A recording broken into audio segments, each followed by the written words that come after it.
কত বড় নিয়ামত যার নাই সেই বোঝে। বাবার কাঁধে বইয়া খাইতে মজা লাগে, বাবার সংসারে বইয়া কত খাও। একদিনও তো বাবা বলে না বাবা তোমার খাইতে দিতে পারবো না।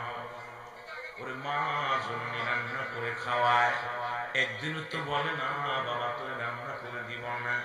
কিন্তু ঘরের বিবি আসার পর যদি সদাই না থাকে, বিবি কয় রান্না করতাম না, খাবার দিতাম না।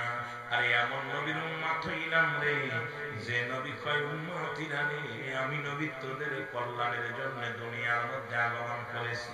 আমি নবী তোমাদের সঙ্গে কথাবার্তা বলেছি গো,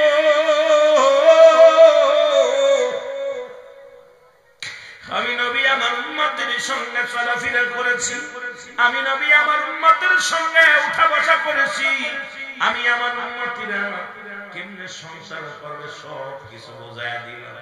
আজকে বড় কষ্ট হয় যে নবী বকরি চড়াইল আমার আপনার জন্য, যে আমার উম্মতিরা যদি গরিব হয় যেন দুঃখ না পায়। নবী মাটি কাটলেন যে জন্য, যাতে কোনো উম্মত দরিদ্র হয় সেজন্য কষ্ট না পায়। নবী রাখালি করলেন কিসের জন্য? নবী বলছে উম্মতিরা যদি কেউ দরিদ্র হয় যেন কষ্ট না পায়। আমি নবী সর্বগুণের গুণান্বিত হয়ে দুনিয়ার মধ্যে আগমন করলাম। এবার আমার নবী বাদশাহী করেছে মুসলমান। নবীজি যে জুব্বা মুবারক গায়ের মধ্যে দিয়েছে, তৎকালীন জামানায় 42,000 দিরহাম ছিল তার দাম। আজ পর্যন্ত কোন পৃথিবীর কোন রাজা বাদশাহ করতে পারে নাই। নবী আমার রাজত্ব করে গেলেন, সবাইকে বুঝাইলেন উম্মতিরা রে, তোমরা যদি রাজত্ব করো যেন অহংকার না আসে, তোমরা যেন বাড়ি গাড়ির মালিক হলেও যেন তোমাদের ভিতরে অহংকার না আসে। আর সেই নবীকে যদি বলে কাউ ভয় আর দুঃখ লাগে, অন্তরটার কলিজার মধ্যে লাগে না মুসলমান। আমি আস্তে আস্তে আলোচনার মধ্যে যাব। দুঃখ লাগে ও যুবক, কথা কি বোঝা যায়? ভাষা কি বোঝা যায়? যেহেতু মাগুরা জেলার ভাষা আর সিলেটের ভাষা এক নয়, এক দেশের গালি এক দেশের বলি। ও যুবক, আপনার ভাষার লগে আমার ভাষা মিলব না, আপনার কথার লগে আমার কথা মিলব না। তবু চেষ্টা করবো বইয়ের ভাষা কথা বলার জন্য, যাতে আপনারা বুঝতে পারেন। এখন আমার নবীজি সব কিছু করলেন আমার জন্য। ওই যে ছোট্ট একটা হাদিস থেকে বয়ান করলাম, হায়াতি খায়রুল লাকুম। আমার নবী কয় আমার হায়াতের জিন্দেগিটা শুধু উম্মতের জন্য কল্যাণ স্বরূপ। জোরে বলো মারহাবা। আর একটু জোরে বলেন মারহাবা। এই দুনিয়ার মুসলমান শোনে না, এই নবী আমার, আরে আমার নবীজি বিয়ে করলো মুসলমান। নবীর বয়স যখন 25, আম্মা জান খাদিজাতুল কুবরার বয়স তখন 40। আমার নবীর বয়স যখন 53, বিয়ে করলো 6 বা 7 বছরের বয়স ছোট্ট একটা মেয়ে। এটা দ্বারা প্রমাণ করে দিছে উম্মতিরা রে, ও উম্মতিরা তোরা স্বামীর জাতি, তোদের মর্যাদা বেশি। পৃথিবীর মধ্যে মেয়েরা শুনে নাও, তোমার স্বামী যদি বয়সেও ছোট হয় তুমি তাকে সম্মান করো, যদি তোমার স্বামী বয়সে বড় হয় তবুও তুমি তাকে সম্মান করো। এটা প্রমাণ করতে যাইয়া রাসূল বিয়ে করলেন একবার ছোট একবার মুরব্বী। আজকে তাকেও নিয়ে যারা কয় খাদিজা বুড়া আর একে বিয়া করেছে, তার মানে তাদের ইমানের মধ্যে হট্টগোল আছে। ধরে বলেন ঠিক কিনা? কথাগুলো বুঝে নিন। আমি কাউকে গালি দিতে আসি নাই, আমিরুল আমিন সিদ্দিকী কাউকে গালি দিয়া কারণ গীবাত করে এগুলো শিখি নাই। কাউকে মন্দ বলার জন্য এখানে মাহফিল করছেন, টাকা দিয়ে খরচ করছেন আপনারা, কষ্ট করছেন আপনারা। আমি মাইক পাই আমার মন মতো আলোচনা করব না বাবা। বড় কষ্ট হলো নবীজি এটা দিয়ে গেলেন কিভাবে, যে আমি যখন রাসূল বিয়ে করার পিছনে একটা ইতিহাস ছিল। এমন উম্মত হবে তারা এই বয়স তখন অল্প থাকবে, একটু বেশি বয়স্ক মেয়ে বিয়ে করবে। তখন মা খাদিজা নবীজিকে এত ভালোবাসছে, নবীজি সারা জীবন যতদিন দুনিয়াতে শরিয়াতের জগতে ছিল আমার নবী রাহমাতুল লিল আলামিন খাদিজার কথা বলতে পারে নাই। জোরে বলেন ঠিক কিনা? তাহলে খাদিজা কি কম ভালোবাসছে? কথা কম। এই যে রাসূল পাক সাল্লাল্লাহু আলাইহি সাল্লাম আবার ছোট্ট একটা বিয়ে করলেন 6-7 বছর, 9 বছরে বাসর, কেউ বলে 7 বছরে বাসর। এটাকে নিয়েও আমার দেশের কিছু মানুষ এইসব কথা বলবো না, দুঃখ লাগে যে নবীজি বিয়ের ব্যবসা করছে। নাউজুবিল্লাহ বলেন না? নাউজুবিল্লাহ বলেন। আরে যদি এটাই তোমার মন লাগে নবীজি 14 জন বিয়ে করছে, তুমি কয়টা করছে? একটা করছে, ঠিক আছে ব্যবসা করছে। আমার নবীজি জানাজা কয়জন পড়াইছিল? তোর জানাজা এত মানুষ দরকার কেন? জোরে কোন ঠিক কিনা? তোমার জানাজায়, মন্ত্রীর জানাজায় হাজার হাজার মানুষ, লক্ষ মানুষ, জনতা, তুমি নিয়ে আসো, ঢল ফেলিয়ে দাও। কিন্তু রাসূলুল্লাহর জানাজা কে পড়িয়েছিল? রাসূলুল্লাহর জানাজায় কত হাজার লোক ছিল আমাকে বলতে হবে। আজকে তুমি খালি রাসূলকে নিয়ে কটুক্তি করলে, কিন্তু রাসূল যে আপনার আমার জন্য একটা দিক নির্দেশনা হয়ে উম্মতের কান্ডারি হয়ে এসেছিল, এই চিন্তা মাথার মধ্যে নাই। জন্য বলেন ঠিক কিনা? আমার বাবারা, আবার নবীজি বিয়ে করলেন যে তোমার স্বামী যদি বয়স্ক হয়, দেখেন আম্মা জান আয়েশা ছোট্ট মানুষ, বলি ইয়া রাসূলুল্লাহ আপনি কাঁদেন কেন? আজকে আমার বড় খাদিজার কথা মনে পড়তেছে। বলি ইয়া রাসূলুল্লাহ আমি এত ভালোবাসবো আপনাকে, এত ভালোবাসা দিব যে পৃথিবীর মধ্যে আমি খাদিজার কথা মনে করতে দিব না। এটা দ্বারা প্রমাণ হলো যে নবীজি ছোট্ট মেয়ে বিয়ে করলো, সে নবীকে সম্মান করেছে, তাজিম করেছে, মাথায় রাখছে।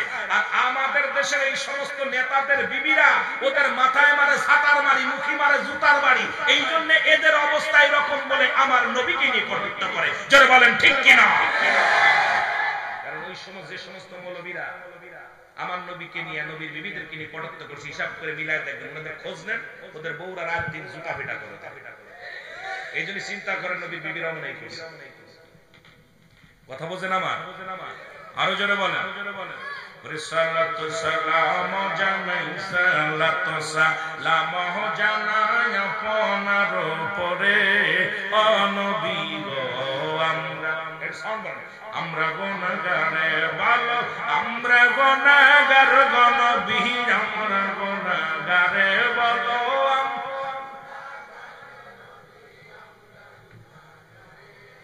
ও নবী গো, ও নবী,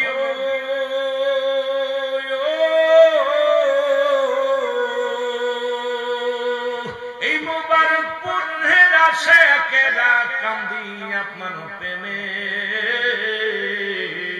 দেখা দিয়া শান্ত করো, দেখা দিয়া শান্ত করো একটি বার আমারে, ও নবী গো আমরা গুনাহগারে বলো, আমরা গুনাহগার গো নবী, আমরা গুনাহগারে বলো, আমরা গুনাহগারে ও নবী গো। এ দুনিয়ার মুসলমান,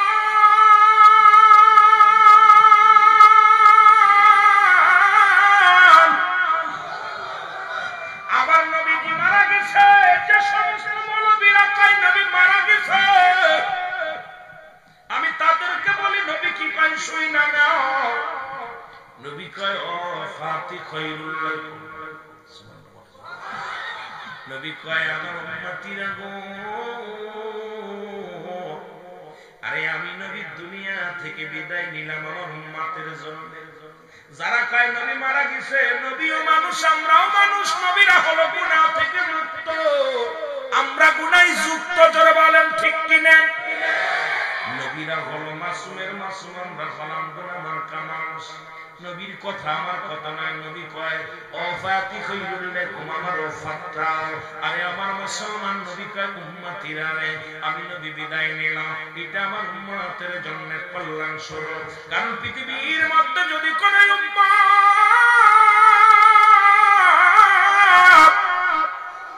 ভালো কর্ম করে, সঙ্গে সঙ্গে আমি নবী আমার উম্মতের জন্য প্রশংসা করি আল্লাহর দরবারে। আল্লাহ ওই মোবারকপুরে ইমাম সাহেব আজকে কোরআন পড়েছে, নামাজ পড়েছে, জিকির করেছে, আমার নবী বড় খুশি হইয়া দয়া করে আল্লাহ ওই মোবারকপুরের অমুকরে তুমি মাফ করে দাও, ওর জন্য প্রশংসা করি তোমার দরবারে। আবার যদি কোনো মাওলানা সাহেব, যদি কোনো ব্যক্তি গুনাহের কাজ করে, আমার নবী ডাকতে বলে আল্লাহ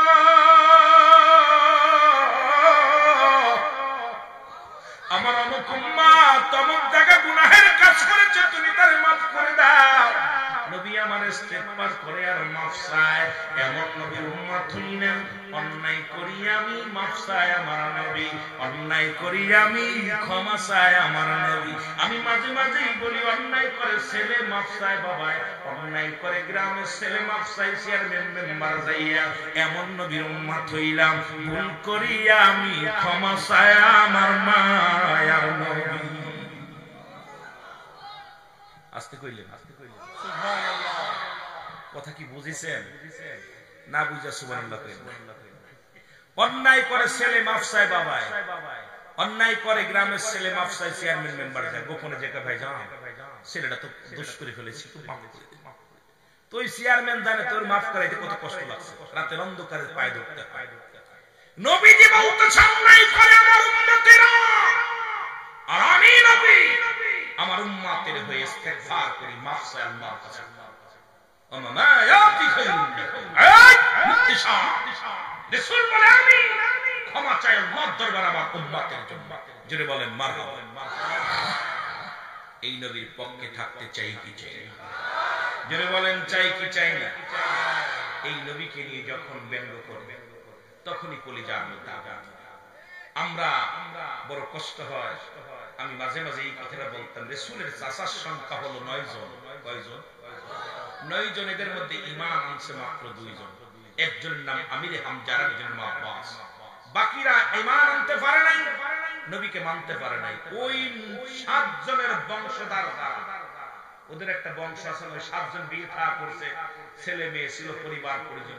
ওই 7 জনের বংশ থেকে যত জাতি ভাই রয়েছে সারা জীবন রাসূলের দুশমনি করে গেছে। জোরে বলেন ঠিক কিনা? আর ওই 7 জনের বংশধর বাংলার জমিনে কিছু মৌলবী আছে, সারা জীবন ওয়াজ করতে আইয়া নবীর নামে উল্টো পাল্টা কথা শুরু করছে। জোরে বলেন ঠিক কিনা? সোজা কথা, একবার ক্লিয়ার। আমার কথার ভিতরে ভেজাল থাকলে বলে হুজুর ভেজাল।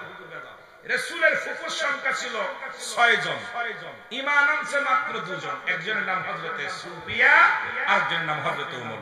বাকি 4 জন রাসূলের উপর ঈমান আনতে পারে নাই। ওই 4 মহিলা ছিল রাসূলের দুশমনে রাসূল, দুশমনে আউলিয়া। আজকে বাংলার জমিনে যে সমস্ত মেয়েরা নবীকে নিয়ে কটূক্তি করে, নবীর বিরোধিতা করে, আমি আপনাদেরকে সিনায়া দিয়ে যাই, এরা হলো দুশমনে রাসূল, ওই 4 জনের বংশধর। জোরে বলেন ঠিক কিনা?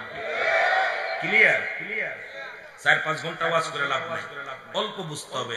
এখানে ক্লাস হয়, যখন মাহফিল ঠিকানে ক্লাস, এখানে ভালোভাবে নোট নিতে হবে। কারণ আমাদের সারা রাত ভরে ওয়াজ শুনে কিচ্ছু নিতে পারলাম না, এটার দরকার নেই। 10 মিনিট বলবো, 10টা কথা এখান থেকে বুকের ভিতর ধারণ করে নিয়ে। ওই যে রাসূলের, এখন রাসূলের আহলে বায়াতরাও নবীকে কষ্ট দিছে, আর ওদের দোসর যারা কিয়ামত পর্যন্ত যারা দুনিয়ার মধ্যে আছে, এরা আমার নবীকে কটূক্তি করবে, নবীরে গালি দিবে।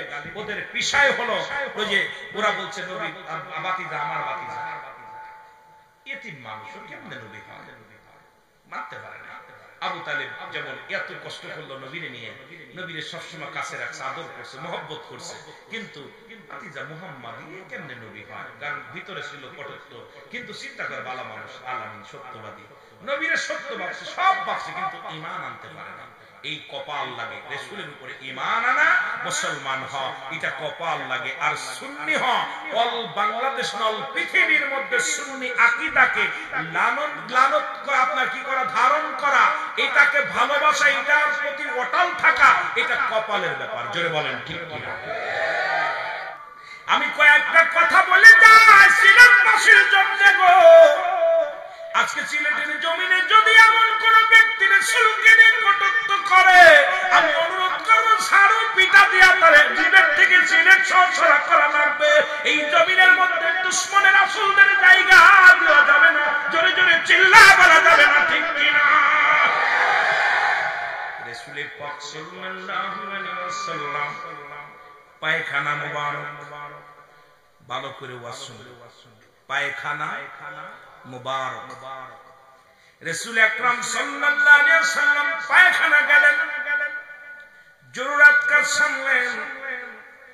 রাসূলের বিবি আম্মা জান খাদিজাতুল কুবরা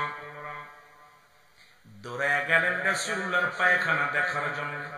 দেখি নবীজি পায়খানা কেমন করছে, দেখে আসি। পাথরে পাথরে আগুন জ্বালাইয়া রাসূলুল্লাহর পায়খানা মুবারক খুঁজতেছিলেন। খুঁজতে খুঁজতে ঘাম ঝরতে লাগলেন।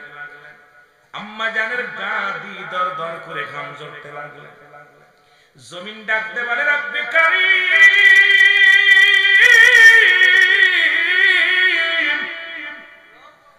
আম্মা জানের গা দিয়ে ঘাম ঝরে, একটু জবানটা খোলা দাও, আমি জমিন কথা বলতে চাই। আম্মা জানের সাথে কথা বলে, সালাম আসসালামু আলাইকুম আম্মা জান, আসসালামু আলাইকুম আম্মা জান। এর মা খাদিজাতুল কুবরা খুঁজতে লাগলেন, ডাক দেয় কে, সালাম দেয় কে রে, কোন লোক তো দেখা যায় না। ওয়ালাইকুম আসসালাম, কে তুমি? তোমার তো দেখি না বাবা, তুমি কে? বলে আমি কোন মানব নয়, আমি হইলাম জমিন গো আম্মা জান। জমিন মাটি, আম্মা জান ডাকতে বলে জমিন না, কি বলতে চাও? জমিন বলে আম্মা জান আপনি এত পেরেশানিত কি খোঁজেন? কি মাত্র আমার রাসূল পায়খানা করে গেল, পায়খানা কোথায় গেল? প্রেম কাকে বলে? হন বাবা, নবীর শামসুন, আমার রাসূল এই মাত্র পায়খানা করে গেল, কোথায় গেল পায়খানা মুবারক? জমিন বলে আম্মা জান যেদিন থেকে আল্লাহ রাব্বুল আলামিন আমার জমিন বানাইছে, মাটি বানাইছে, সেদিন থেকে অপেক্ষা আছি আমার রাসূল কখন আমার উপরে পায়খানা করবে, প্রস্রাব করবে। এই অপেক্ষায় দিন গুনেছি, আজকে জমিন আমি ধন্য, আমার উপরে পায়খানা মুবারক করছে, আমি জমিন হা করে খেয়ে ফেলেছি। জোরে বলেন সুবহানাল্লাহ। এখন আমি আপনাদের কাছে জানতে চাই, আমার পায়রা মুসলমান, আমার নবীর পায়খানা জমিন পায় না, আর আমি মৌলবীর পায়খানা কুত্তায় খায় না। সেই মৌলবী যদি কয় নবী আমগার মত মানুষ, এর মতো বিয়াদব আর দুনিয়ায় কেউ হয় না। জোরে বলেন ঠিক কিনা? পায়খানা করে রুহুল আমিন সিদ্দিকী পায়খানা করছে, কয় দোস্ত খা। কুত্তায় শুকে শুকে দেখে চলবে কি চলবে, এটা হারাম কি হালাল, ঠিক কিনা? ঠিক কিনা? এই সিলেটের কুতুবেরা, সুন্নি ভাইরা ভালো করে শোনার, কুতুবদের শোনাইবেন। এই কুতুব, তোর পায়খানা কুত্তায় খায় না, আর আমার রাসূলের পায়খানা জমিন পায় না। সুতরাং তুই যদি বলিস নবী আমগার মতো মানুষ, তোর মতো বিয়াদব আর পৃথিবীতে কেউ হয় না। জোরে বলেন ঠিক কিনা? আমার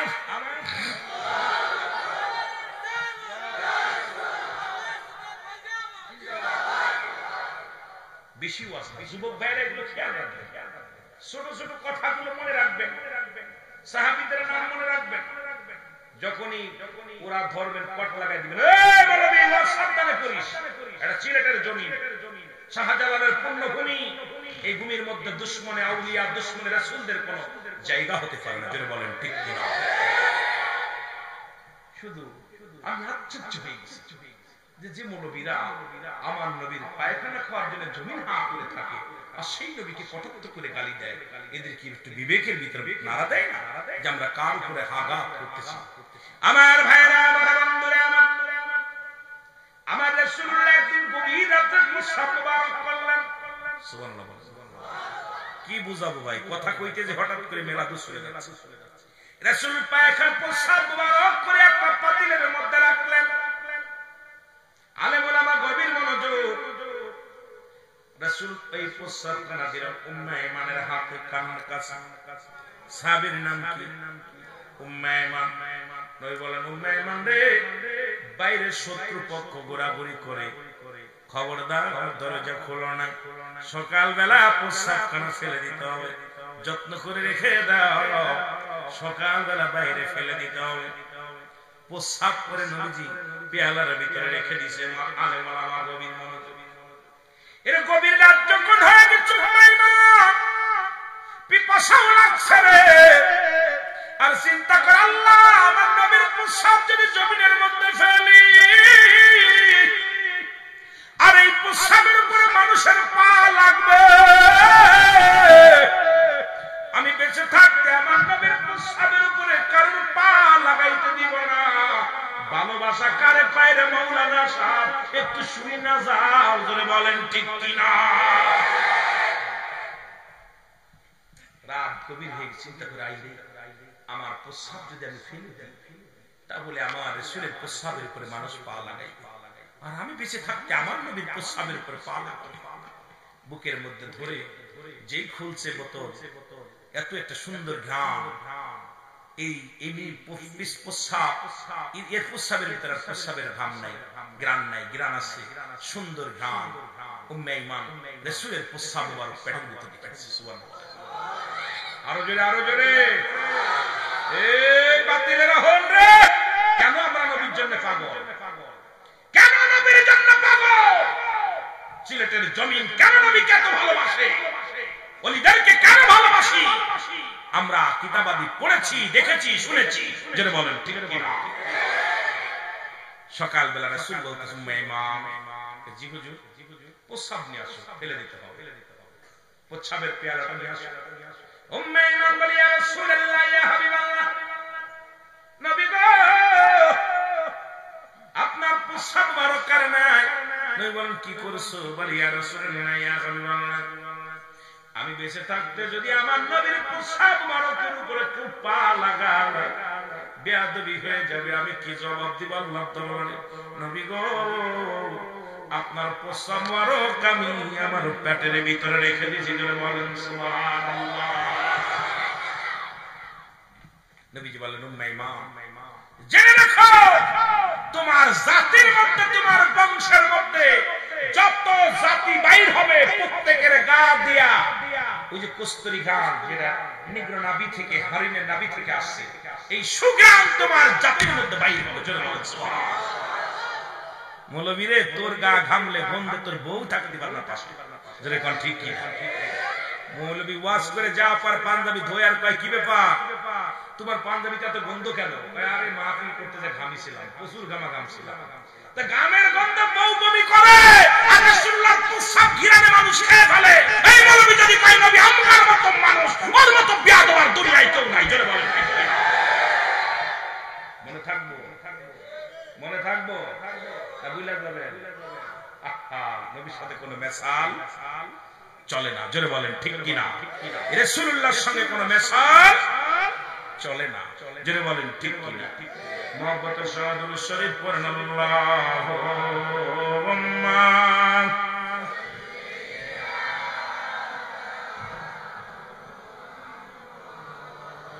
রিওয়ালা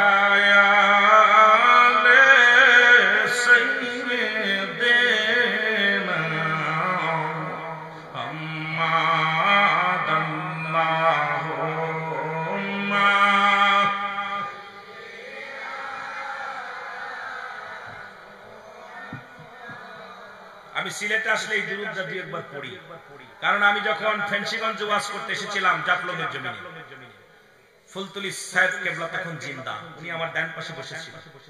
আমি 2টা ঘন্টা ওয়াজ করেছি, ওনাকে বসায় রেখে আমার বাবা তুমি ওয়াজ করো। আমি ওয়াজ মাইক ধরে শুনি চলে আসছি, আমি স্যার দিয়ে তো বাবা আমি তোমার ওয়াজ শুনতেছি, বসো তুমি ওয়াজ করো। আল্লাহের কসম আমি 2টা ঘন্টা ওয়াজ করেছি, হুজুর এইভাবে বসে রয়েছে। সেই বসে আমার ওয়াজ শুনতেছে, উনি যখন মাইকটা ধরছে আমিও বসে, আমি আজকে বাড়ি যাবো না, পুরো ঢাকায় যাবো না, ট্রেনের টিকিট কাটছি, কাটতে যাবো না, হুজুর ওয়াজ শুনবো। বয়া পড়ছে, হুজুর মাইকটা ধরে আল্লাহুম্মা বলে টান দিয়েছে। আল্লাহর কসম আমার মনে হচ্ছিল আকাশ থেকে যেন রহমত ঢেউ খেলতেছে। সুবহানাল্লাহ। রে আল্লাহুম্মা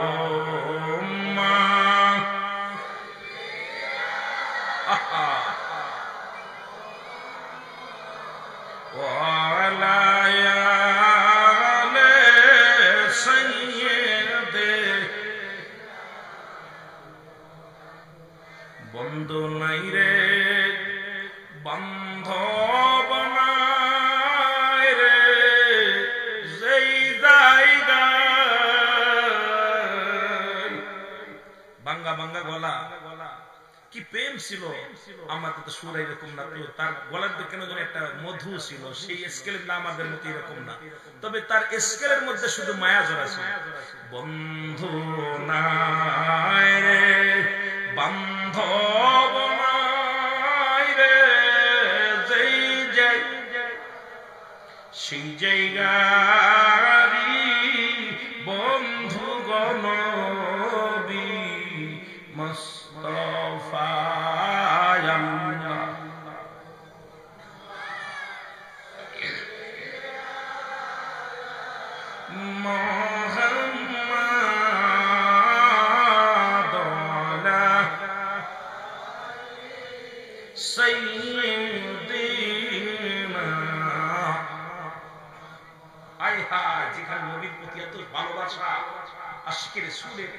অন্তরে এত প্রেম ছিল রাসূলুল্লাহ, রাসূলের কথা বললেই মনে হয় মুক্তা চলতেছে, একটা জবান দিয়ে মুক্তা চলতেছে।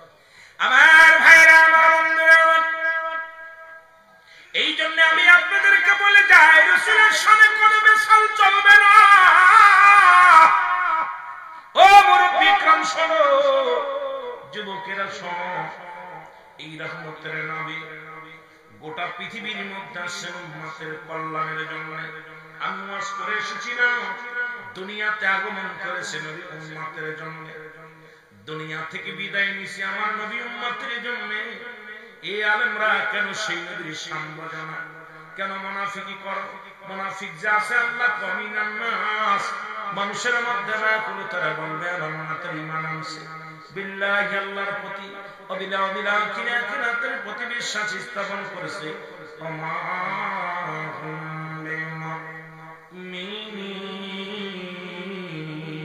জোরে বলো মারহাবা। আল্লাহ ডাকতে বলে হাবিব,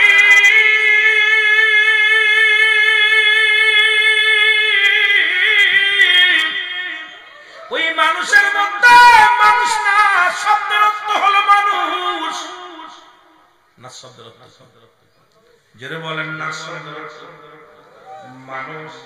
আল্লাহ কয় মানুষের মধ্যে একদল আছে, যারা আপনার কাছে যাবে তারা বলবেন না ঈমানদার। আজকে দাড়ি আছে, টুপি আছে, পাগড়ি আছে, রাসূলের সুন্নাহর ভিতরে ভরপুর আছে। কয় নবীজি মূর্খ, নাউজুবিল্লাহ। দাড়িও আছে, টুপিও আছে, পাগড়িও আছে। কয় নবীজিকে নিয়ে কটূক্ত করে যখন গালি দেয়, এইরকম হাজার হাজার দাড়ি টুপিওয়ালা পৃথিবীর মধ্যে আগমন করেছে, ওরে মুসলমান নবীর ভালোবাসা যার মধ্যে নাই। এই জন্য আমি গুনাহগার, আজ থেকে 10 বছর আগে ফতোয়া দিয়ে দিছি, যারা নবীকে বাদ দিয়ে আল্লাহকে পাইতে চায়, এই জামানায় ওরা হলো আল্লাহ ওয়ালা কাফের। কাফের তো অনেক দেখছেন। আমি রুহুল আমিন সিদ্দিকীর ফতোয়া হলো, আমার সঙ্গে বসো, আমার ফতোয়া হলো যারা রাসূলকে বাদ দিয়ে, বাবাকে বাদ দিয়ে যারা সন্তানের আশা করে, যারও সন্তান, ঠিক কি না? আপনাকে সিলেটে কি কয়? মারহাবা। যারও সন্তান অবৈধ। আমার নবীকে বাদ দিয়ে যারা আল্লাহকে পাইতে চায়, এরা হলো আল্লাহ ওয়ালা কাফের। কি কাফের? জোরে বলেন কি কাফের? আল্লাহ ওয়ালা কাফের। আরে আল্লাহ ওয়ালা কাফেরদের মধ্যে টুপি আছে, দাড়ি আছে, পাগড়ি আছে, জুব্বা আছে, কোরআন পড়ে, হাদিস পড়ে, যাকাত দেয়, নামাজ পড়ে, সব ঠিক আছে। রাসূলুল্লাহর কথা শুনলে যাদের চোখটা মুসলমান, মুখটা বেজার হয়ে যায়, রাসূলের কথা শুনলে যাদের অন্তরের মধ্যে মুসলমান আঘাত লাগে, এই সমস্ত মুনাফিকরা হলো আল্লাহ ওয়ালা কাফের। আল্লাহ কাফের চিনে একদম সহজ। অসংখ্য আল্লাহ কাফের ঘুরতেছে আমার সমাজে, বড় বড় বক্তৃতা দিচ্ছে, ওয়াজ করতেছে, তারা ডাইরেক্ট নবী লাগবে না, নবী লাগবে না, তারা ডাইরেক্ট অ্যাকশন আল্লাহ। কথা বলেন ঠিক কিনা? আমার ভাইরা, আমার বন্ধুরা, গভীর মনোযোগ। রহমতের নবী আমার নবী উম্মতের জন্য কেমন কান্দে। নবী আমার একদিন নয়, দুদিন নয়, একটা সত্য নবীর কোনো খোঁজ নাই। মা ফাতেমা তো জোড়া পাগল, হাসান হুসাইন পাগল, হযরত আলী পাগল, কোথাও নবীর খোঁজ পাওয়া যায় না। নবী আমার একদিন নয়, দুদিন নয়, 7টা দিন পার হয়ে গেল। রাসূলুল্লাহ হীরা গুহার মধ্যে বসে বসে আল্লাহর ধ্যানে আছে, মুরাকাবা মুরাশাদায় রয়েছে। মুসলমান শুনে না, সবাই মনে করছে রাসূলকে নিশ্চিত মক্কার কাফেররা মেরে ফেলেছে। ফাতেমা কয়, রে খোঁজ নাও, তাড়াতাড়ি খোঁজ নাও, আমার আব্বা জানের খোঁজ নাও, আমার আব্বা জান কোথায়? রাসূলকে পাওয়া যায় না। আরে উম্মতিরা শোনো, তোমাদের কত ভালোবাসা আমার নবী গো। খুঁজতে খুঁজতে কোথায় নবীর সন্ধান পাওয়া যায় না। হযরত আলী রাদিয়াল্লাহু তাআলা আনহু, মা ফাতেমা তো জোড়া বড় পাগল হয়ে গেলেন নবীর জন্য। খোঁজ নেও। হযরত আবু বকর সিদ্দিক রাদিয়াল্লাহু তাআলা আনহু খুঁজতে লাগলেন, হযরত উমর ফারুক রাদিয়াল্লাহু তাআলা আনহু খুঁজতে লাগলেন গো। হযরত উমর ফারুক শুধু নয় বাবারা শুনে নাও, হযরত উসমান গনি রাদিয়াল্লাহু তাআলা আনহু খুঁজতে লাগলেন। খুঁজতে খুঁজতে রাখালিরা দে ফাতেমা ডাকতে বলে, রাখালিরা রে তোমরা কি আমার আব্বা জানকে দেখেছো? রাখালেরা বলে, ফাতিমা রে তুমি নাম কি? বলে, আমার নাম ফাতিমা। বলে, তোমার আব্বারে আমরা চিনি না, তবে একটা পাগল আর 7টা দিন ওই গুহার মধ্যে বয়া বয়া ইয়া রাব্বি রাব্বি উম্মতি বলে কান্দে। ওই কান্না শুনিয়ে আমাদের বকরিগুলো খানা খাই না, আমাদের উটগুলো খানা খাই না। ওই পাগলটারে আমরা উঠাইতে পারি না রে। সারাদিন 24টা ঘন্টা ওই গুহার মধ্যে বইয়া বইয়া নবী আমার কাঁদতে।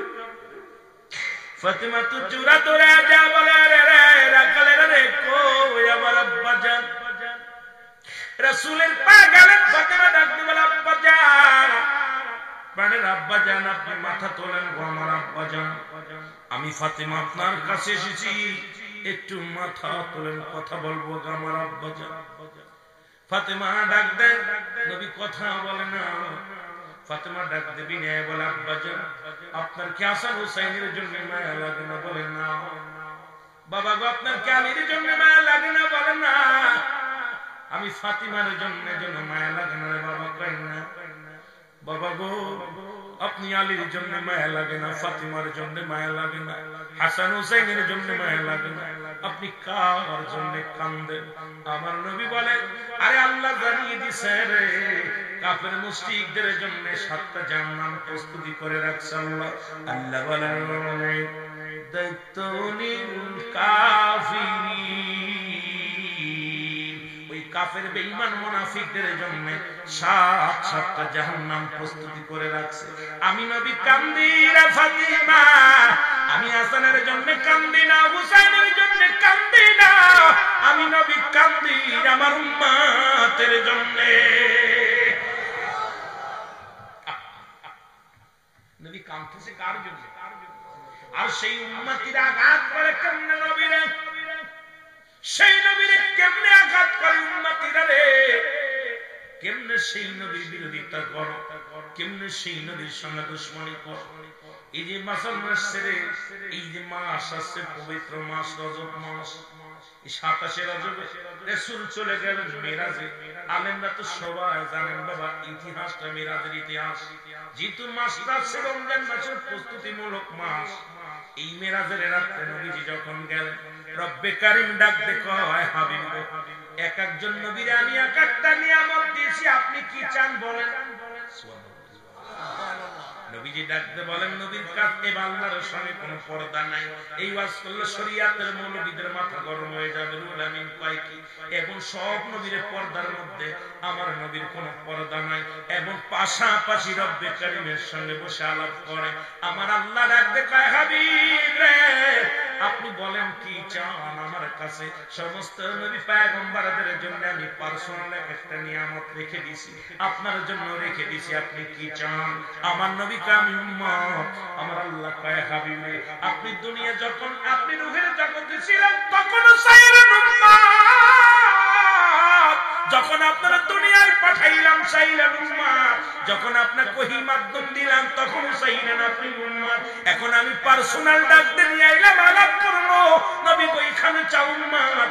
আমার নবী ডাক দেখলাম, রব্বে কারীম শোনেন, এই পৃথিবী জমিন আসমান জমিনের মধ্যে উম্মত আমার জান, উম্মত আমার প্রাণ।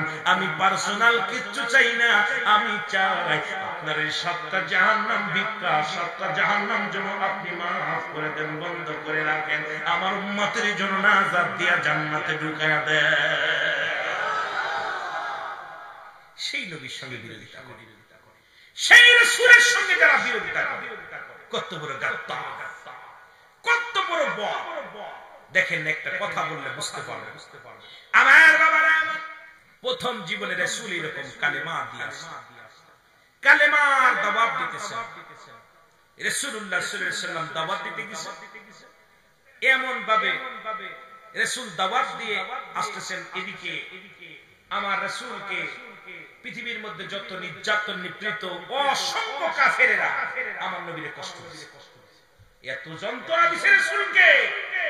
এই কালেমার দাওয়াত দিতেছে।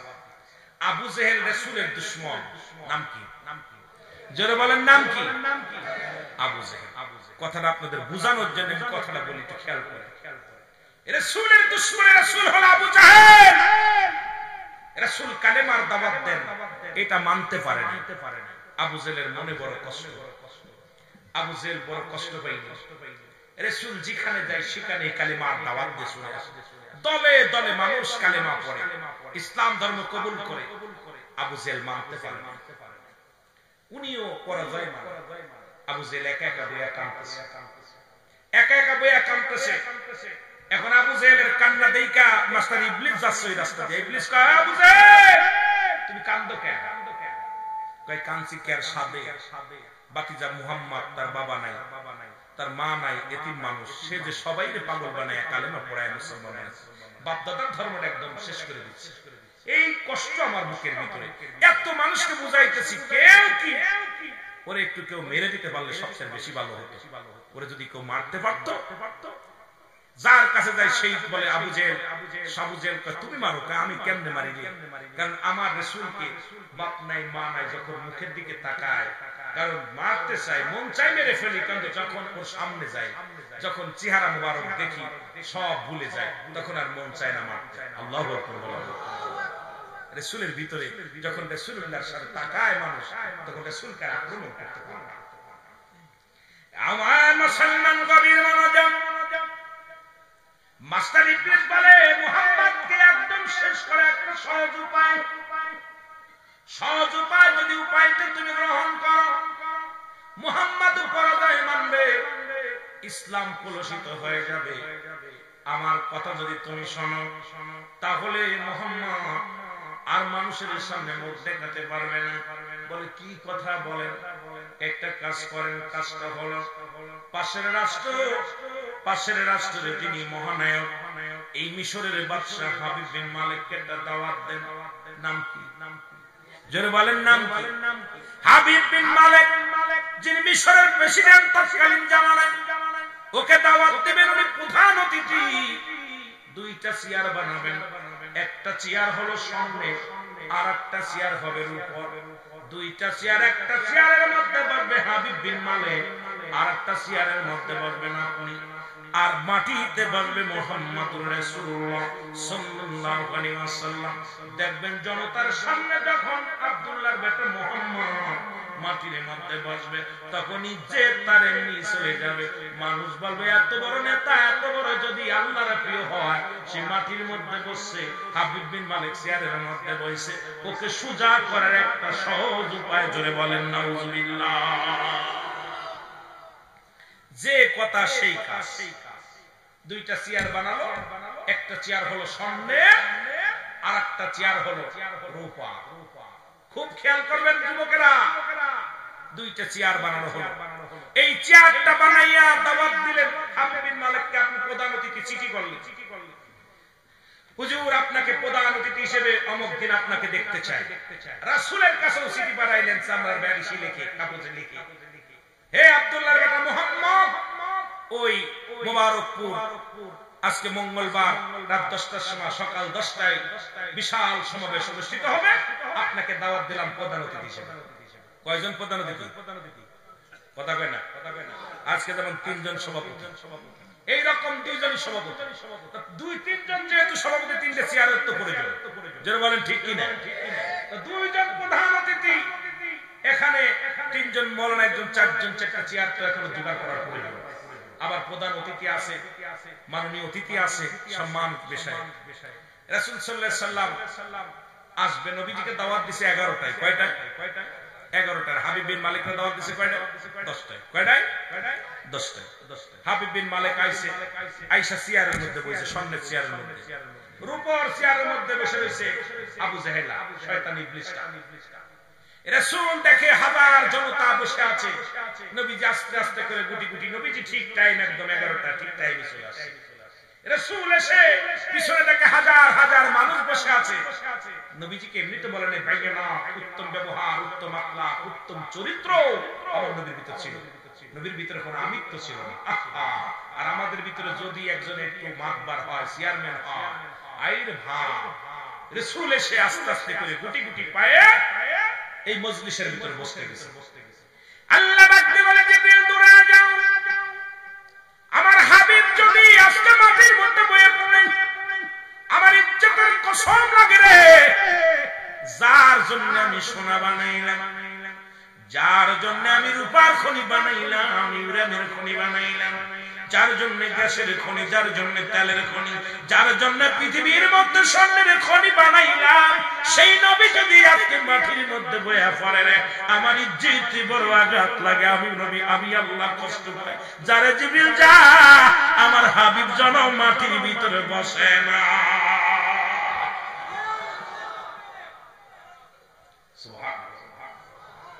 জিবরিল আমিন আয়া বলে, হুজুর খবরদার হুজুর, আপনি এদিকে বসবেন। নবী কা জিবরিল তো দাহিয়াতুল কলবের সুরত ধরে আইছে, নবীজির কাছে আসে দাহিয়াতুল কলবের সুরত ধরে। নবীজি চিনছে, কিন্তু সবাই তো দেখছে নবীর পাশে তো একটা থাকে, অনেকেই দাহিয়াতুল কলবে দেখছে, কিন্তু সবাই জানে নবীর আরেক সাহাবী ওটা, কিন্তু ও যে জিবরিল আমিন এটা মানুষ বুঝতো না।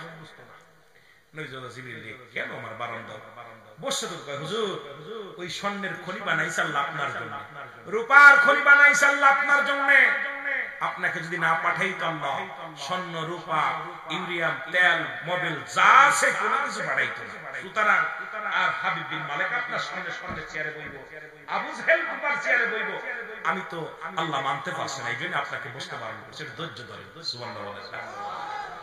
রাসূলুল্লাহকে দেখে আবু জেহেল মিসকি মিসকি হাসেন।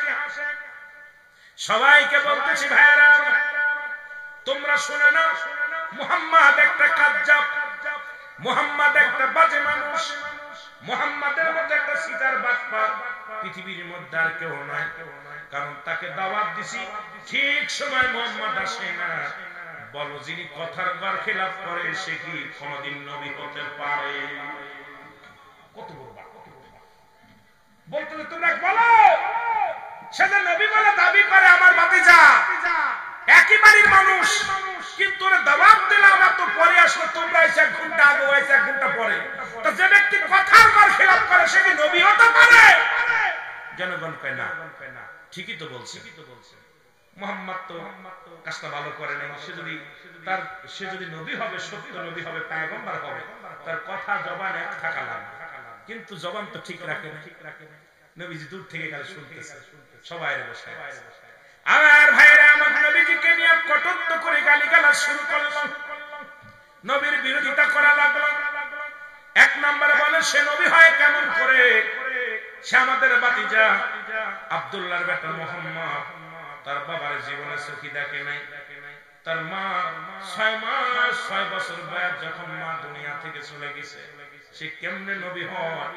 কোথায় লেখাপড়া করছে? কোথায় তার এত জ্ঞান? আর এই কুরাইশ বংশের সবচেয়ে জ্ঞানীর পিতা আমি, আমার নাম হলো আবুল হাকাম। এ মুসলমান শুনে নাও, জ্ঞানের পিতা। কিন্তু আবু জেহেল নামটা হলো, এর অর্থ হলো মূর্খর পিতা। জোরে বলেন ঠিক কিনা? আবুল হাকাম, তোমরা তো আমার নামটা রাখছো আবুল হাকাম, জ্ঞানের পিতা। তা আমি যে জ্ঞান তোমাদের দিতেছি, এই জ্ঞানটা তোমরা শোনো। আব্দুল্লাহর বেটা মুহাম্মদ সে কেমনে নবী হয় আমার বুঝি আসে। সে যে আমাদের মূর্তি পূজা বন্ধ করে দেয়, চন্দ্র পূজা বন্ধ করে দেয়, সে কোথা থেকে কবিতা শিখেছে? লা ইলাহা নাই কোন ইলাহ ইল্লাল্লাহু আল্লাহ। যার জীবনে দেখি নাই, আমরা চন্দ্র দেখেছি, সূর্য দেখেছি, দেবতা দেখেছি, যার পূজা করলাম, যত মূর্তিগুলো আছে তাদের আমরা পূজা করি, আমরা বড় তাদের পায়া খুশি হয়েছি। আর মুহাম্মাদের খোদারে কোনদিন দেখি না, সে খোদা বলতে চায়, তার জীবনে দেখি নাই, তারে কেমনে মানব যেটা নয়নে দেখি না? আমার মুসলমান শুনে না, ওদিকে আল্লাহ জানায় দেয়, হাবিবে পড়েন বিসমিল্লাহির রাহমানির রাহিম, কুল হুয়া হুয়াল্লাহু আহাদ আল্লাহুস সামাদ লাম ইয়ালিদ ওয়া লাম ইউলাদ ওয়া লাম ইয়াকুল লাহু কুফুয়ান আহাদ। আল্লাহ ডাকতে বলে হাবিব আমি আল্লাহ। আল্লাহ কয়জন? চন্দ্র পূজা করলে আল্লাহ দুই হয়ে যায়, মাটি পূজা করলে দুই হয়ে যায়, প্রতিমা পূজা করলে আল্লাহ দুই হয়ে যায়, গাছ পূজা করলে আল্লাহ দুই হয়ে যায়, মানুষ পূজা করলে আল্লাহ দুই হয়ে যায়। আল্লাহ কামারা কারণা আমি আল্লাহ আমি আল্লাহ কাউকে জন্ম দিই নাই, কারো থেকে জন্ম নিই নাই। আসমান জমিনের মধ্যে কাউকে আমি জন্ম দিই নাই, কারো থেকে জন্ম নিই নাই। এই আসমান জমিনের মধ্যে আমার সমতুল্য আমার সমকক্ষ আর কেউ নয়। আর পৃথিবীর সব কিছু সবাই আমার মুখাফেক্ষি, আমি কারো মুখাফেক্ষি নাই। সুতরাং সবাই আল্লাহর মুখাফেক্ষি। আমরা সবাই আমরা যত বান্দা আছি বান্দি আছি, গাছপালা তরুলতা পৃথিবীর যত মাখলুকাত আছে উনি হলো স্রষ্টা, আমরা সৃষ্টি। সৃষ্টি জগতের যা কিছু আছে সবাই আমরা রব্বে কারীমের, আমরা সবাই তার মুখাফেক্ষি। জোরে বলেন ঠিক কিনা? আল্লাহ আমি কাউরে তো জন্ম দিই নাই, কারো থেকে জন্ম নিই না। আমার ভাইরা, আমার বন্ধুরা, আমার গভীর মনোযোগ। এবার হাবিব বিন মালিক চেয়ারের মধ্যে বসে বক্তৃতা দিবে।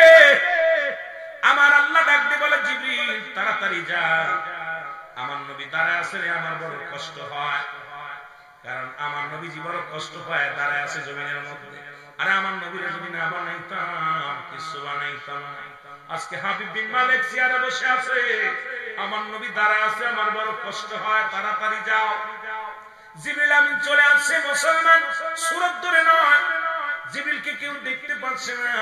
হাবিব বিন মালিকের পাশে এসে দাঁড়াইলেন চেয়ারের সামনে।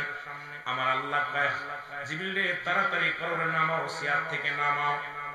ডাক দে কয় জিবরিল আমিন আল্লাহ কেমনে নামাইবো? ওরে কেমনে নামাইবো? কয় ওর দুই আগে ডান ধরে কান ধরে টান মারো। ডান কান ধরে যখন টান মারছে হাবিব বিন মালিক লোকজনকে কিরে লোকটা চিৎকার মারে কেন? এই কোন বদমাই? প্রধান অতিথি চিৎকার মারে, সবাই হাসা হাসা শুরু করছে। আপনাদের আবু জেহেল কি হলো? তুমি প্রধান অতিথি শুরু করছিস, কান চলে যাচ্ছে, তুই প্রধান অতিথি, কান ছিঁড়ে কান ধরে টান। আবু জেহেল কেউ একটু দেখি না, দেন দিয়ে আমরা দুইজন দুই পাশে, ভাই কান ভাই ধরবো না, এই ধরবো, কেউ দেখি না, তোর কান ধরে কে? হারে ভাই দেখেন, দেখে কান রক্ত বেরিয়ে গেল, কান এত জোরে ধরছে, কান ছিঁড়ে গেছে, রক্ত বেরিয়েছে। এবার হাবিব বিন মালিক কোটেন আল্লাহ কয় হাবিব বিন মালিক উঠছেন রে? কয় না, কয় বাম কান ধরে টান মার। এবার জিবরিল আমিন বাম কান ধরে টান মারে, নবী দূর থেকে খালি হাসে। রাসূল শুধু দেখে জিবরিলের খেলা আর হাবিব বিন মালিকের খেলা। নবী যে দূর থেকে শুধু মজা লয় আর হাসে, কয় দেখ মজা। সুবহানাল্লাহ। নবী যে হাসে ঠিক করে, হাবিব নবী তো দূর থেকে জিবরিল দেখতেছে, কপাল ফুরারা তো দেখতেছে না। বাম কান ধরে টান মারছে, আবার একটা মারছে, একদম আবু জেহেলের বুকি জেলা। আবু জেহেল বলল কি পাগলের মতো লাফালাফি করো? কারে ভাই কান চলে যাচ্ছে, কান চলে যায়, তুমি বলো লাফালাফি করি। দেখে হাবিব বিন মালিকের দুই কান ধরে রক্ত বেরিয়ে গেল। চিন্তা করে ঘটনাটা কি? লোক দেখি না, রক্ত মনে নিশ্চিত আব্দুল্লাহর বেটা মোহাম্মদ জাদু করছে, জাদু করছে। লোকজনের বলে দেখো প্রধান অতিথির উপরে জাদু বিদ্যা খাটিয়েছে মুহাম্মদ। নাউজুবিল্লাহ বলেন, আর একটু জোরে বলেন নাউজুবিল্লাহ। আমার নবীজি দূর থেকে দাঁড়ায়া দাঁড়ায়া শুরু খেলা দেখে, কি মজার খেলা। আমার আল্লাহ কয় জিবরিল হাবিব বিন মালিক উঠছে, কয় না, ওর দুই কান ধরে টান দাও। এবার দুই কান যখন ধরছে হাবিব বিন মালিক লাফ দিয়ে যায় নিচে বসে বসে ধরে বলেন সুবহানাল্লাহ। জিবরিল আমিন কয় তাড়াতাড়ি আমার নবীর হাত ধরে নিয়ে, জিবরিল তাড়াতাড়ি যা, আমার হাবিব দাঁড়ায় রয়েছে অনেকক্ষণ হয়ে গেছে, ডাকতে নিয়ে আয়। নবীজির হাত দিয়ে ধরলেন। জিবরিল আমিন কয় হুজুর আপনার কপাল দিয়া ঘাম ঝরে, দাঁড়িয়ে আছেন, আপনার কষ্ট হয়, তাড়াতাড়ি আসেন। রব্বুল আলামিন আমাকে বলছে তাড়াতাড়ি চেয়ারের মধ্যে বসতে যায়। আমার নবীরাই না হাবিব বিন মালিকের সামনে চেয়ারের মধ্যে বসায় দিয়েছে, বলা যাবে না সুবহানাল্লাহ। রাসূলুল্লাহ চেয়ারের মধ্যে বসে, লোকজন সবাই অবাক। কে বারে ফেলাইলো নিচে আর কে বারে বসাইলো? ওই লোকটাকে দেখলাম পিছে, ওই লোকটা আনলো কে? সবার ভিতরে একটা হইচই শুরু হয়েছে। আবু জাহেল কয় তোমরা ধৈর্য ধরো, দাঁড়াও, এর একটা বিহিত হবে। আজকে জাদু বিদ্যা করেছে মুহাম্মদ আমাদের উপরে। এ মুসলমান শোনো, ওদিকে তো আল্লাহ ঘোষণা করে 3 শ্রেণী মানুষের আল্লাহ পাক দুনিয়া থেকেই গজব দিবে। কবর পর্যন্ত যা লাগবে না, মৃত্যুর পরে না, মৃত্যুর আগে তার বিচার করব আল্লাহ, কঠিন আযাব দিব। তার মধ্যে 1 নম্বর হলো আল্লাহ বলেন ভালো করে জেনে নেন, আজকে আমার ওয়াজ ছিল কিয়ামতের ওই ভয়াবহতা নিয়ে আলোচনা। যদি সময় পায় যাব, কিন্তু আলোচনার মধ্যে বাবা শুনে নাও, তাই মাঝে মাঝে একটু কইতে হবে, না কইলে কমিটি কইব আমাদের কথা কইল না, বিপদ।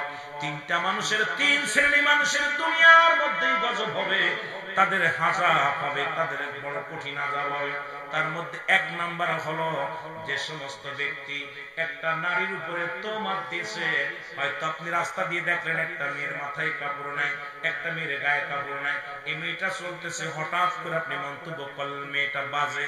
ওই মেয়েটাকে আপনি যখন মিথ্যা তোহমত দিবেন, আল্লাহ রাব্বুল আলামিন বড় কষ্ট পায়। ওই নারীদের উপরে যখন মিথ্যা তোহমত দিবেন, আল্লাহ রাব্বুল আলামিন বলে ওই ব্যক্তির দুনিয়ার মধ্যে থেকে গজব শুরু হয়ে যায়। মৃত্যুর পর মৃত্যু পর্যন্ত আল্লাহ অপেক্ষা করে না, যতই সে তওবা করুক।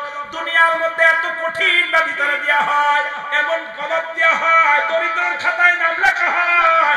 দুনিয়ার মধ্যে তার আযাব, কঠিন আযাব, রোগ বালা মুসিবত দিয়ে দেওয়া হয়। কারণ এই জন্য কোন নারী দেখলে, কোন মেয়ে দেখলে মন্তব্য করা যাবে না এটা বাজে মেয়ে, এটা দেখেই বলা যাবে না, পোশাক দেখে তারা বলা যাবে না এটা বাজে মেয়ে। মুসলমান শুনুন, নবীজি বলছে খবরদার, খবরদার, কোন নারীর উপরে মিথ্যা তোহমত দেওয়া যাবে না। 1 নাম্বার খবরদার, কোন মহিলাকে দেখেই, কোন মেয়েকে দেখেই মন্তব্য করবেন না। আপনি দেখলেন একজনের মেয়ে যাচ্ছে, সে এমন সতী সাথী হইতে পারে, হয়তো গায়ে কাপড় নাই, দাউস, হয়তো দাউস, সে তো অপরাধ জিনা ব্যভিচার করে না, কিন্তু আপনি মনে মনে করিলেন মনে জিনা করে। আস্তাগফিরুল্লাহ। এই জন্য খবরদার, কোন মেয়েকে দেখেই মন্তব্য করা যাবে না, কোন নারীর উপরে মিথ্যা তোহমত দেওয়া যাবে না।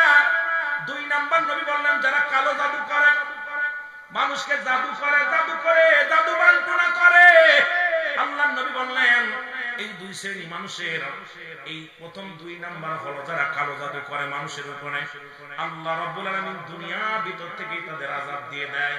মৃত্যুর আগেই তাদের আযাব হয়, হয় তাদের প্যারালাইসিস করে দেয়, না তাদের একটা অঙ্গ ফেলায় দেয়, না দুনিয়ার মধ্যে কঠিন বিপদের মধ্যে ফেলে দেয়, না এমন কঠিন রোগ তার দেহের মধ্যে দিয়ে দেয়, এই রোগগুলো টানতে টানতে তার জীবনটা চলে যায়। আমার নবী কইছে খবরদার, খবরদার, কালো জাদু থেকে বাজান সাবধান, এই কালো জাদু করা যাবে না, মানুষের উপরে কালো জাদু করা যাবে না। 3 নাম্বার হলো নবী বলছেন এই পৃথিবীর মধ্যে শুনে নাও, যারা দুনিয়ার মধ্যে ভাই বোনের সম্পদ, ভাইয়ের সম্পদ, বোনকে ফাঁকি দেয়, দুনিয়ার মধ্যে বোনকে ফাঁকি, বোনকে ঠকায়। নবীজি এখানে একটা কঠোর ব্যবহার করছে। এ মুসলমান শোন, আল্লাহ গজব দেবে তাদের দুনিয়ার মধ্যে। ভাই মুসলমান, যারা ভাই বোনের সম্পদ, বোনকে অনেক ভাইরা বোনকে ঠগায়, দেখা যায় বোনকে ঠগায়, তার জমাজমি গুলো ভাই লিখে নেয়, ঘর বাড়ি লিখে নেয়, বোনের সঙ্গে বোনকে ঠগায় দেয়। আল্লাহর কসম করে বলে শুনে না, নবীজি বলছেন যারা এই দুনিয়ার মধ্যে মেয়েদেরকে ঠগায়, তার বোনদের ঠগায়, আল্লাহ রাব্বুল আলামিন এই দুনিয়ার ভিতর থেকে তাদের গজবের মধ্যে ফেলে দিবে। জোরে জোরে চিল্লায় বলা যায় আল্লাহু আকবার। অসংখ্য ফ্যামিলি আছে, অসংখ্য ফ্যামিলি আছে যারা ভাই বোন জমি জমা লেখে, হয়তো 200 টাকা দিয়ে, একটা দিছে 10,000 টাকা, 5,000 টাকা দিয়ে সব লিখে। খবরদার এই কাজ করবেন না, খবরদার। যদি আপনার বোন আপনাকে দিয়ে দেয় আলহামদুলিল্লাহ, যদি আমার ভাইকে, আমার ভাই এই জমিটা ভোগ করে, বাড়ি ভোগ করে, আলহামদুলিল্লাহ, ভাই ভোগ করে, সে কোনো দাবি করে না, সেটা ভিন্ন ব্যাপার। কিন্তু ভাই বোনের অমতিতে, সম্মতি ছাড়া যদি কোন ব্যক্তি বোনকে কিঞ্চিত পরিমাণ ফাঁকি দেয়, আল্লাহ রাব্বুল আলামিন এই দুনিয়ার মধ্যে তারা গজবের মধ্যে। আল্লাহু আকবার। আমার ভাইরা, আমার বন্ধুরা, গভীর মনোযোগ যে কথা বলতেছিলাম, আল্লাহ রাব্বুল আলামিন ডাক দেওয়ালে জিবরিল, আমার হাবিবের পাশে হাবিব বিন মালিকের চেয়ারটা নবীজি ধরছে, কিন্তু রাসূলুল্লাহর পাশে আবু জেহেলকে মানায় না। আবু জেহেল কি ঘাম, আবু জেহেলকে তাড়াতাড়ি চেয়ার থেকে নামাও, জোরে বলেন সুবহানাল্লাহ। কারণ হাবিব বিন মালিক চেয়ারটা দখল করেছিল, সেটা আমার নবীজি বলছে, কিন্তু নবীর বাম পাশে আবু জেহেল বসে আছে, এটা মানতে পারছি না, ওটারও নামাও। জিবরিল আমিন কাল্লা কোন নিয়মকে একই নিয়ম, একই নিয়ম। যখন আবু জেহেলের কানের মধ্যে দাঁত দিয়েছে, এই কি রে, বাম কানে হাত দেখায় কিনারে, এবার আবু জেহেলের কান, দুই কান ধরে টান দেয়, আবু জেহেল চেয়ার ছাড়ে না, চেয়ার দুইটা উঠে আস্তে আস্তে উঠে যায়, কিন্তু মুসলমান কান দুটো ছিঁড়ে রক্ত বের হয়, আবু জেহেল সরে না, আবু জেহেল চেয়ার ছাড়ে না, কারণ একবার চেয়ার ছেড়ে দিয়েছে হাবিব বিন মালিক, নবী বয়া পড়ছে, আবার যদি না ছেড়ে দেয় রাজত্ব চলে যাবে, সবাই আমার সাথে দুশমনি করবে। এবার আবু জেহেল চেয়ার ছাড়ে না, আমার আল্লাহ ডাক দেখায় জিবরিল আমিন রে, ওরে এমন জোরে একটা লাথি মার যদি ছুটে যায় মানুষের ভিতরে পড়ে। জিবরিল আমিন পিছনে যে একটা লাথি মারছে ফাঁসাই দিলে, একবার সামনে যায় হুমড়ি খেয়ে পড়ছে, জোরে বলেন আল্লাহু আকবার। আবু জেহেলের মাথায় এত জোরে এক লাথি মারছে, আবু জেহেল ছুটে যায়। এবার আল্লাহ কয় দাইওয়াতুল কালবের, কই জিবরিল তাড়াতাড়ি সুরত বদলা, বয় ওই চেয়ারের মধ্যে বয়। আরো জোরে, আরো জোরে সুবহানাল্লাহ। জিবরিল আমিন দাইওয়াতুল কালবের সুরত ধরে নবীজির বাম পাশে বসলেন। সবাই আশ্চর্য হয়ে গেলেন, এই লোকটা তো মাঝে মাঝে দেখি নবীর তালবেল হেম, রাসূলুল্লাহর পাশে দেখি মাঝে মাঝে কথাবার্তা কয়, নবীর কাছে মাঝে মাঝে বয়ে বয়ে গল্প করে। সেই চেয়ারের মধ্যে আজকে ওই লোকটা বসছে। আরে বাবা, এর সোজা কোন দেখেন কোরআন শরীফের সাথে কাবার থাকে, কাবারে সুমা দেয় মানুষ, জয় বলেন ঠিক কিনা? এর কোরআনের সম্মানে কাবার সম্মান বেড়ে গেছে, ধরে কোন ঠিক কিনা? কারণ কাবারটা ভিতরে সুমা মারে কোরআনের সাথে থাকার কারণে, জিবরিলের একেতে দাম বাড়ছে, তারপর নবীর সাথে থাকে, নবীর সাথে একে তো হলো জিবরিল আমিন, আল্লাহর পয়গম্বর, মুসলমান শুনো আল্লাহর ফেরেশতা, তারপরে হলো রাসূলুল্লাহর সাথে থাকতে থাকতে জিবরিল আমিনের এত দাম, এত মর্যাদা আল্লাহ দান করেছে, মানুষ সুরত বানাইয়া নবীজির পাশে বসায় দিয়েছে, যারা বলেন সুবহানাল্লাহ।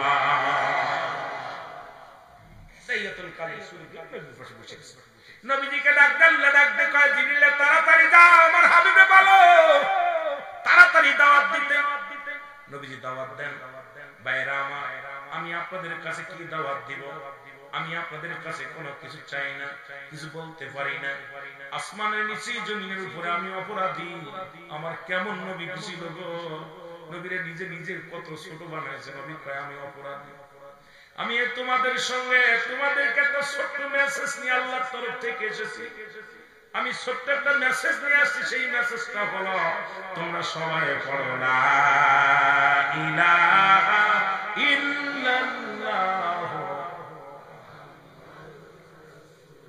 সাল্লাল্লাহু আলাইহি ওয়াসাল্লাম।